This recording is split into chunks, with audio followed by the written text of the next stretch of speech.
Hi friends, welcome back to my YouTube channel. ಎಲ್ಲರೂ ಹೇಗಿದ್ದೀರಾ friends? ಇವತ್ತೊಂದು ಸ್ಪೆಷಲ್ ಡಿಶ್ ಮಾಡ್ತಾ ಇದ್ದೇನೆ. ನೋಡಿ, ಕಾಣ್ತಾ ಇದೆಯಾ? ಏನು ಹೇಳಿದ್ದು? ಹಲಸಿನ ಹಣ್ಣಿದು ಕೇಕ್ ಮಾಡ್ತಾ ಇದ್ದೇನೆ. ಮೊನ್ನೆ ನಾನು ಮ್ಯಾಂಗೋ ಕೇಕ್ ಮಾಡಿದ್ದೆ, ಇವತ್ತು ಹಲಸಿನ ಹಣ್ಣು ಮಾಡ್ತಾ ಇದ್ದೀನಿ. ಸೀಸನ್ ಅಲ್ವಾ, ಹಲಸಿನ ಹಣ್ಣು ತುಂಬ ಬರ್ತಾ ಇದೆ. ಅದನ್ನು ಇದ್ರದ್ದೊಂದು ಕೇಕ್ ಮಾಡೋಣ ಅಂತ. ಅದರಲ್ಲಿ 1 ಕಪ್ ಅಷ್ಟು ಹಲಸಿನ ಹಣ್ಣು ತೊಗೊಂಡಿದ್ದೇನೆ. ಬನ್ನಿ ಈಗ ಹೇಗೆ ಮಾಡೋದು ಅಂತ ತೋರಿಸ್ತೇನೆ. ಈ ಕೇಕಿಗೆ ನಾನು ಮೈದಾ ಯೂಸ್ ಮಾಡ್ತಾ ಇಲ್ಲ, ರವೆ ಯೂಸ್ ಮಾಡಿ ಮಾಡ್ತಾ ಇದ್ದೇನೆ. ಇದು ಉಪ್ಪಿಟ್ಟು ರವೆ, ಬಾಂಬೆ ರವೆ ಅಂತ ಹೇಳ್ತಾರಲ್ಲ ಅದು. ಈ ಕಪ್ಪಲ್ಲಿ ನಾನು 1 ಕಪ್ಪು ರವೆ ತಗೊಳ್ತಾ ಇದ್ದೇನೆ.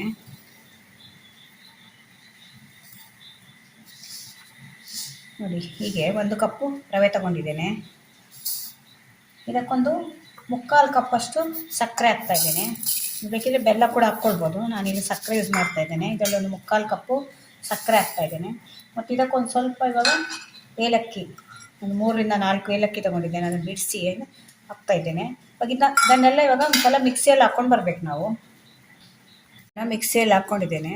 ಇದನ್ನೊಂದು ಸಲ ಪೌಡ್ರ್ ಮಾಡ್ಕೊಳ್ಬೇಕು. ತುಂಬ ನೈಸಾಗಿ ಪೌಡ್ರ್ ಆಗಲ್ಲ ಅದು, ಆದರೂ ನಾವು ಒಂದು ಸ್ವಲ್ಪ ಪೌಡ್ರ್ ಆಗಬೇಕು. ಇಲ್ಲಾಂದರೆ ಏನಾಗುತ್ತೆ ಅಂದರೆ, ನೀವು ರವೆ ಮಾಡುವಾಗ, ಕೇಕ್ ಮಾಡುವಾಗ ಅದೊಂದು ಸ್ವಲ್ಪ ನಮಗೆ ಈ ಹಲ್ವ ಮಾಡ್ತೇವಲ್ಲ, ಕೇಸರಿ ಬಾತ್ ಎಲ್ಲ ಹಾಗೆ ಅನಿಸುತ್ತೆ, ದಪ್ಪ ದಪ್ಪ ಇರುತ್ತೆ.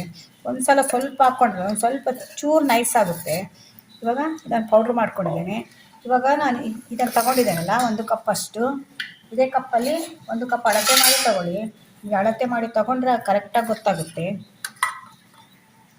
ಇದರಲ್ಲೇ 1 ಕಪ್ ತೊಗೊಂಡಿದ್ದು. 1 ಕಪ್ಪು ಹಲಸಿನ ಹಣ್ಣು ತಗೊಳ್ತೇನೆ. ಚೆನ್ನಾಗಿ ಹಣ್ಣಾಗಿರ್ಬೇಕು. ಹೀಗೆ ಕಾಯಿ ಇದ್ರೆ ಆಗೋಲ್ಲ, ಚೆನ್ನಾಗಿ ಹಣ್ಣಾಗಿರೋ ಹಲಸಿನ ಹಣ್ಣು ತಗೊಳ್ಳಿ. ಇವಾಗ ಇದನ್ನು ಕೂಡ ಮಿಕ್ಸಿಯಲ್ಲಿ ಹಾಕಿ ನೈಸಾಗಿ ಇದನ್ನು ಪೇಸ್ಟ್ ಮಾಡ್ಕೊಳ್ಬೇಕೀಗ. ಇವಾಗ ನಾನು ಹಲಸಿನ ಹಣ್ಣನ್ನು ರುಬ್ಕೊಂಡಿದ್ದೇನೆ. ಫಸ್ಟ್ ಒಂದ್ಸಲ ನೀವು ಹಲಸಿನ ಹಣ್ಣನ್ನು ರುಬ್ಕೊಳ್ಳಿ, ಆಮೇಲೆ ಅದಕ್ಕೆ ಹಾಲು ಹಾಕಿ ರುಬ್ಕೊಳ್ಬೇಕು. ಯಾಕೆಂದರೆ ಇದು ಮಾವಿನ ಹಣ್ಣಾದರೆ ತುಂಬ ಸಾಫ್ಟ್ ಇರುತ್ತೆ, ನಿಮ್ಗೆ ಈಸಿಯಾಗಿ ರುಬ್ಕೊಳ್ಬೋದು. ಹಲಸಿನ ಹಣ್ಣು ಸ್ವಲ್ಪ ಗಟ್ಟಿ ಇರುತ್ತೆ, ಅದನ್ನು ಮೊದಲು ಹಲಸಿನ ಹಣ್ಣನ್ನು ರುಬ್ಕೊಳ್ಬೇಕು. ಇವಾಗ ಹಾಲು ಹಾಕಿ ಮತ್ತೆ ರುಬ್ತಾ ಇದ್ದೀನಿ ನಾನು. ಒಂದು ಅರ್ಧ ಲೋಟದಷ್ಟು ಹಾಲು ಹಾಕ್ತಾ ಇದ್ದೇನೆ. ಇವಾಗ ರುಬ್ಕೊಂಡು ಬರ್ತೇನೆ ಇದನ್ನು. ನೋಡಿ, ಇವಾಗ ರುಬ್ಕೊಂಡಿದ್ದೀನಿ. ನೋಡಿ ಹೇಗೆ ಕಾಣ್ತಾ ಇದೆ. ಸ್ವಲ್ಪ ಕೂಡ ಪೀಸ್ ಇರಬಾರ್ದು ಹಲಸಿನ ಹಣ್ಣಿದು.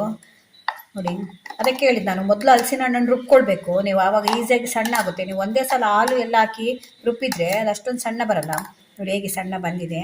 ಇವಾಗ ಇದಕ್ಕೆ ಹಾಕ್ತಾ ಇದ್ದೇನೆ. ಹಲಸಿನ ಹಣ್ಣು ಇಷ್ಟಪಡೋರಿಗೆ ತುಂಬ ರುಚಿಯಾಗಿರುತ್ತೆ ಇದು. ಒಂದ್ಸಲ ಮಾಡಿ ನೋಡಿ. ಇದನ್ನೆಲ್ಲ ಹಾಕಿದ್ಮೇಲೆ ಚೆನ್ನಾಗಿ ಮಿಕ್ಸ್ ಮಾಡಿ ಒಂದು ಅರ್ಧ ಗಂಟೆ ಹಾಗೆ ಇಡಬೇಕು ನೀವು.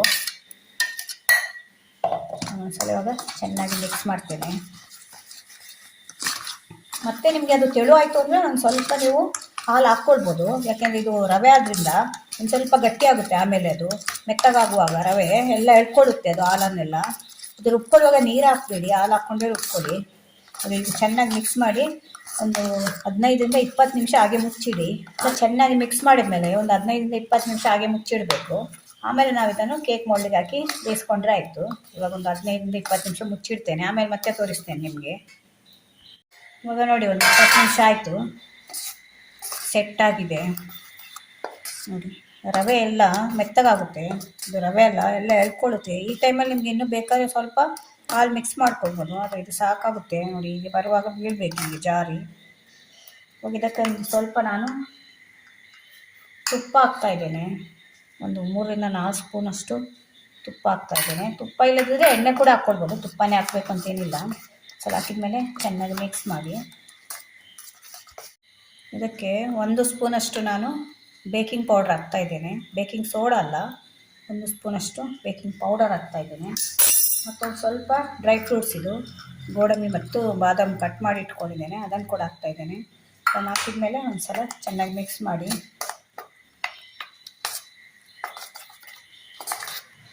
ಇವಾಗ ಕೇಕಿಗೆ ಬೇಕಾದಂಥ ಹಿಟ್ಟು ರೆಡಿ ಆಯಿತು. ಇವಾಗ ಕೇಕ್ ಹಾಕಲಿಕ್ಕೆ ಮೌಲ್ಡಿಗೆ ಹಾಕಿದರೆ ಆಯಿತು. ಇವಾಗ ನಾನು ಕುಕ್ಕರಲ್ಲೇ ಮಾಡ್ತಾ ಇದ್ದೇನೆ. ಮತ್ತು ಇದು ರವೆಯಲ್ಲಿ ಮಾಡ್ತಾ ಇರೋದು, ಮೈದಾ ಯೂಸ್ ಮಾಡಿದೆ, ಎಗ್ ಯೂಸ್ ಮಾಡಿದೆ, ಕುಕ್ಕರಲ್ಲಿ ಮಾಡ್ತಾ ಇರೋದು. ಓವನಲ್ಲಿ ಕೂಡ ಮಾಡ್ತಾ ಇಲ್ಲ ನಾನು.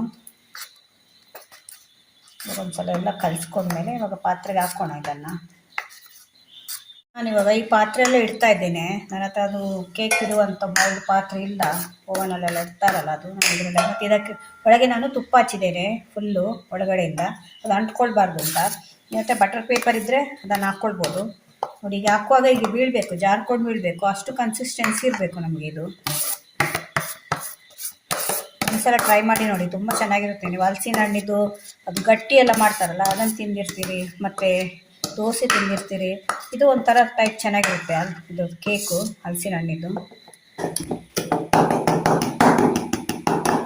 ಹಾಕಿದ್ಮೇಲೆ ಒಂದು ಸ್ವಲ್ಪ ಹೀಗೆ ಮಾಡಿಕೊಂಡ್ರೆ ನೀವು ಸೆಟ್ಟಾಗಿ ಕೂತ್ಕೊಳ್ಳುತ್ತೆ ಕರೆಕ್ಟಾಗಿ ಅದು. ಇವಾಗ ಇದ್ರ ಮೇಲೆ ಇನ್ನೂ ಸ್ವಲ್ಪ ಡ್ರೈ ಫ್ರೂಟ್ಸ್ ಉಳಿದಿದೆ ಅಲ್ಲ, ಅದನ್ನು ಕೂಡ ಹಾಕ್ತಾಯಿದ್ದೇನೆ. ಮತ್ತು ಯಾವ ಡ್ರೈ ಫ್ರೂಟ್ಸ್ ಇದ್ದರೆ ಯಾವುದಿದ್ರೂ ಅದನ್ನು ಹಾಕ್ಕೊಳ್ಬೋದು. ನಾನು ಕುಕ್ಕರನ್ನು ಆಲ್ರೆಡಿ ಬಿಸಿಗಿಟ್ಟಿದ್ದೇನೆ, ಕೆಳಗಡೆ ಒಂದು ಸ್ವಲ್ಪ ಉಪ್ಪು ಹಾಕಿದ್ದೇನೆ. ಮತ್ತು ಈ ರೀತಿದೊಂದು ಇಟ್ಟು ಅದರ ಡೈರೆಕ್ಟ್ ನೀವು ಕುಕ್ಕರಲ್ಲಿ ಇಡಬೇಡಿ, ಆ ರೀತಿಯದೊಂದು ಏನಾದರೂ ಪ್ಲೇಟ್ ಏನಾದರೂ ಇಟ್ಟು ಇಡಿ. ಇದನ್ನು ಇಡ್ತಾ ಇದೆ ನೋಡಿ, ಹೇಗೆ ಕಾಣ್ತಾ ಇದೆಯಲ್ಲ, ತುಂಬ ರುಚಿ ಕೂಡ ಹಾಗೇ ಇರುತ್ತೆ. ಇವಾಗ ಇದನ್ನು ಅದರದ್ದು ಮುಚ್ಚಳ ಮುಚ್ಚಿ ವೆಯ್ಟ್ ಏನು ಹಾಕಬಾರ್ದು, ಸುಮಾರು ಒಂದು 45ರಿಂದ 50 ನಿಮಿಷದವರೆಗೆ ಲೋ ಫ್ಲೇಮಲ್ಲಿಟ್ಟು ಬೇಯಿಸ್ಕೊಳ್ಬೇಕು. ಒಂದು 45 ನಿಮಿಷ ಆದಮೇಲೆ ಮತ್ತೆ ನಿಮಗೆ ತೋರಿಸ್ತೇನೆ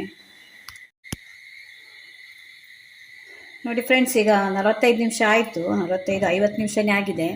ತೆಗಿತಾ ಇದ್ದೀನಿ ನೋಡಿ ಕುಕ್ಕರು. ನೋಡಿ ಬೆಂದಿದೆ, ಸುತ್ತ ಬಿಟ್ಟಿದೆ ನೋಡಿ. ಇದು ನಿಮಗೆ ಯಾವ ಒಂದು ಚಾಕು ತಗೊಂಡು ಈಗ ಚುಚ್ಚಿದ್ರೆ ನಿಮಗೆ ಗೊತ್ತಾಗುತ್ತೆ ಚೆನ್ನಾಗಿ ಒಳಗಡೆ ಹೋಯ್ತು, ಏನು ಅಂಟ್ಕೊಳ್ಳಿಲ್ಲ ಅಂದರೆ ಅದು ಬೆಂದಿರುತ್ತೆ ನೋಡಿ. ಆಲ್ಮೋಸ್ಟ್ ಇದು ಬೆಂದಿದೆ, ಇದು ನೋಡಿ ಅಂಟ್ಕೊಳ್ತಾ ಇಲ್ಲ. ಇವಾಗ ಇದನ್ನು ತೆಗಿತಾ ಇದ್ದೇನೆ ನೋಡಿ, ಹಾಕ್ತಾ ಇದ್ದೇನೆ ಪ್ಲೇಟಿಗೆ. ಬಿಸಿ ಇದೆ, ಇದು ಕೊಟ್ಟಿದ್ರೆ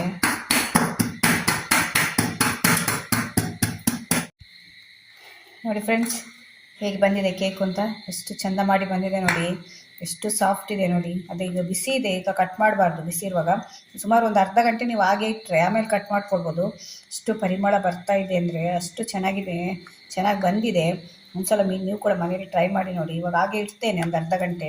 ಇದು ತಣ್ಣಗಾದ್ಮೇಲೆ ಕಟ್ ಮಾಡುವಾಗ ಮತ್ತೆ ನಿಮಗೆ ತೋರಿಸ್ತೇನೆ ನೋಡಿ ಫ್ರೆಂಡ್ಸ್ ಹೇಗೆ ಕಾಣ್ತಾ ಇದೆ ಅಂತ.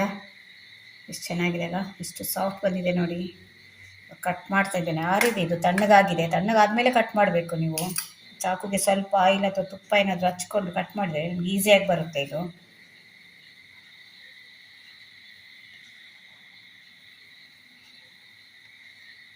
ನೋಡಿ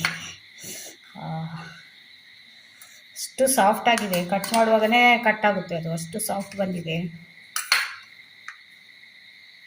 ನೋಡಿ.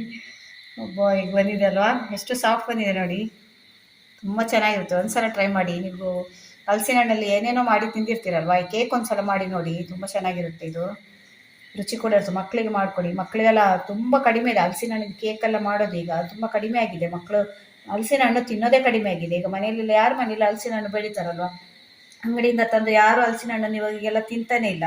ಅದರಿಂದ ಈ ರೀತಿ ಒಂದ್ಸಲ ಮಾಡಿಕೊಟ್ರೆ ಮಕ್ಕಳು ತಿಂತಾರೆ. ಇವಾಗ ಕಟ್ ಮಾಡ್ತೇನೆ ನೋಡಿ, ಕಟ್ಟೆಲ್ಲ ಆಯಿತು ಮಾಡಿ ನೋಡಿ, ಎಷ್ಟು ಚೆಂದ ಮಾಡಿ ಬಂದಿದೆ ನೋಡಿ. ನೀವು ಒಂದ್ಸಲ ಟ್ರೈ ಮಾಡಿ. ಯಾರಿಗೆಲ್ಲ ಹಲಸಿನ ಹಣ್ಣು ಕೇಕ್ ಮಾಡಿ ಗೊತ್ತಿಲ್ಲ ಅವರು ಒಂದ್ಸಲ ನೋಡಿ ಮಾಡ್ಕೊಳ್ಳಿ, ತುಂಬ ಚೆನ್ನಾಗಿ ಬರುತ್ತೆ ಇದು. ನಾವು ಹಲಸಿನ ಹಣ್ಣು ನಾವು ಈ ಕಡೆ ಎಲ್ಲ ಹೇಗೆ ಅಂದರೆ ಹಲಸಿನ ಹಣ್ಣಲ್ಲಿ ಗಟ್ಟಿ ಎಲ್ಲ ಮಾಡ್ತೇವೆ, ಗಟ್ಟಿ ಮಾಡ್ತೇವೆ, ಮತ್ತು ಅಪ್ಪ ಅಂತ ಒಂದು ಸ್ವೀಟ್ ಮಾಡ್ತೇವೆ ಅದರಲ್ಲಿ, ಮತ್ತು ದೋಸೆ ಮಾಡ್ತೇವೆ. ಮತ್ತು ಕೇಕ್ ತುಂಬ ಕಡಿಮೆ ಮಾಡೋದು.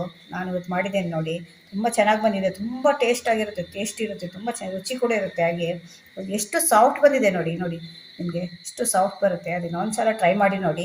ವಿಡಿಯೋ ನಿಮ್ಗೆ ಇಷ್ಟ ಆದರೆ ನನ್ನ ಚಾನಲ್ ಸಬ್ಸ್ಕ್ರೈಬ್ ಮಾಡ್ಕೊಂಡು ನೋಡಿ. ಇದೇ ಥರ ಹೊಸ ವಿಡಿಯೋ ತೊಗೊಂಡು ಮತ್ತೆ ಬರ್ತೇನೆ. Bye friends.